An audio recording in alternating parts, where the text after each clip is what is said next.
रामायण एक ऐसा महाकाव्य है जिसे हम सबने सुना है, पढ़ा है और जिया है। लेकिन क्या इसके हर पहलू को हम एक ही तरह से समझते हैं? शायद नहीं।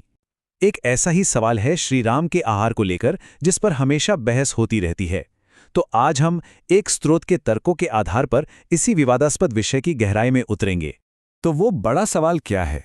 सवाल ये है, क्या श्री राम ने मांस का सेवन किया था?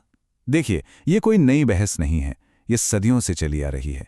और इसका जवाब कहीं ना कहीं वाल्मीकि रामायण की सही व्याख्या में ही छिपा है। तो चलिए देखते हैं कि स्रोत में क्या क्या सबूत पेश किए गए हैं। इस पूरे तर्क की नींव स्रोत के अनुसार उन प्रतिज्ञाओं पर टिकी है जो वनवास जाने से ठीक पहले ली गई थी। ये कोई मामूली वादे नहीं थे, बल्कि ये श्री राम, माता सीता और लक्ष्मण के द्वारा लिए गए एक तपस्वी जीवन के औपचारिक व्रत थे। वनवास पर निकलने से पहले श्री राम अपनी मां कौशल्या से एक बहुत ही स्पष्ट प्रतिज्ञा लेते हैं। अब इसमें गौर करने वाली बात यह है कि आहार के बारे में बिल्कुल साफ साफ बताया गया है। कंद, मूल, फल और शहद। यही वो प्रतिज्ञा थी जो उनके आने वाले 14 सालों के जीवन का आधार बनने वाली थी। और इस व्रत में श्री राम अकेले नहीं थे। माता सीता ने भी बिल्कुल वैसी ही प्रतिज्ञा ली थी। उन्होंने भी अपनी जीवन शैली को एक तपस्विनी के जीवन से जोड़ लिया था। उनका संकल्प भी उतना ही पक्का था, सिर्फ और सिर्फ कंद, मूल और फल का सेवन। और फिर लक्ष्मण की प्रतिज्ञा इस तिकड़ी को पूरा करती है। उन्होंने भी इसी तरह के आहार के लिए अपनी वचनबद्धता दिखाई। तो यहां सबसे जरूरी बात यह है कि तीनों ने मिलकर एक साथ एक खास तरह की शाकाहारी भोजन शैली को बनाए रखने का संकल्प लिया था। देखिए, ये प्रतिज्ञाएं सिर्फ कुछ शब्द नहीं थे, इनका एक बहुत गहरा सांस्कृतिक और नैतिक महत्व था। स्रोत हमें वो प्रसिद्ध कहावत याद दिलाता है, रघुकुल रीत सदा चली आई, प्राण जाए पर वचन न जाए। इसका सीधा सा मतलब है कि ये व्रत अटूट थे, जिन्हें तोड़ा नहीं जा सकता था। तर्क ये है कि श्री राम अपने वचन को तोड़ने से पहले अपने प्राण देते थे। अब देखिए, ये बात और आगे कैसे बढ़ती है।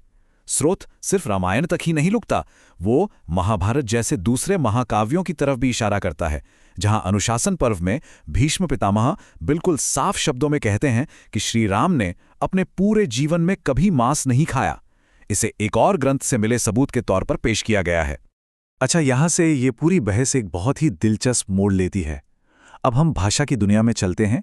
स्रोत एक कॉन्सेप्ट पेश करता है जिसे लेक्सिकल एरर कहा जाता है।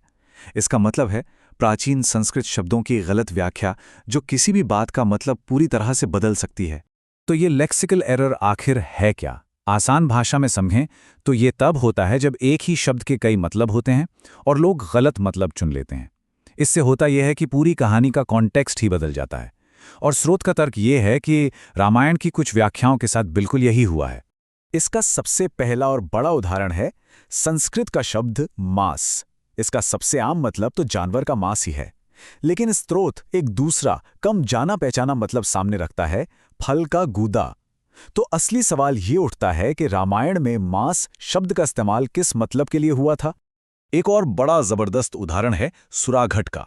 ज्यादातर लोग इसका अनुवाद शराब का घड़ा करते हैं, लेकिन स्रोत एक बिल्कुल अलग व्याख्या देता है। वो इसे तोड़ता है, सुर यानी देवता और अघट यानी जो घटित ना हो सके या असंभव।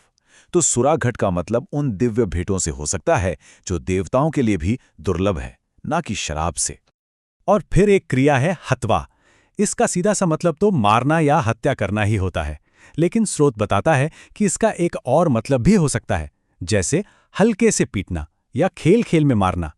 सोचिए, इस एक व्याख्या से पूरा संदर्भ ही बदल जाता है ना? तो चलिए अब इन भाषाई सिद्धांतों को रामायण की एक बहुत ही मशहूर कहानी पर लागू करके देखते हैं, स्वर्ण मृग की कहानी।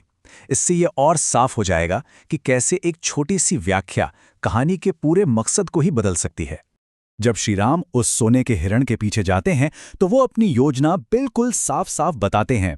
उनके प्लान के दो हिस्से थे। पहला, अगर ये सच में एक हिरण है तो उसे पकड़कर सीता के बगीचे के लिए ले जाना है, और दूसरा, अगर ये राक्षस मारीच है तो उसका वध करना जरूरी है।